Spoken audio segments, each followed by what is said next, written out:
उपमुख्यमंत्री एकनाथ शिंदेंना भक्त शिरोमणी संत श्री नामदेव महाराज पुरस्कार दिला जाणार।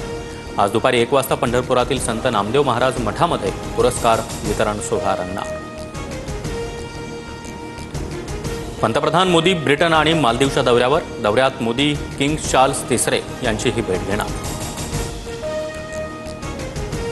उद्यापासून 23 ऑगस्टपर्यंत त्र्यंबकेश्वर मंदिरात व्हीआयपी दर्शन बंद। श्रावणात भाविकांसाठी पहाटे 5 ते रात्री 9 वाजेपर्यंत मंदिर खुलं असणार। 1.5 लाख गोविंदांना विमा कवच मिळणार। यंदा विमा मिळणाऱ्या गोविंदांच्या संख्येत वाढ। दहीहंडी समन्वय समिती आणि मुख्यमंत्र्यांच्या भेटीनंतर निर्णय।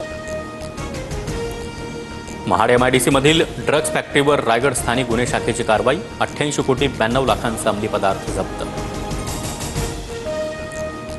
सोलापुरातील मुसळधार पावसामुळे बादोला ते बोरगाव देशमुख गावच्या ओढ्याला पूर। पाणी वाहत असतानाही नागरिकांचा पुलावरून जीवघेणा प्रवास। राज्यात कोकणासह घाटमाथ्यावर रेड अलर्ट, तर मुंबई, ठाणे, नाशिक, पालघरमध्ये ऑरेंज अलर्ट जारी। संपूर्ण विदर्भातही मुसळधार पावसाचा अंदाज।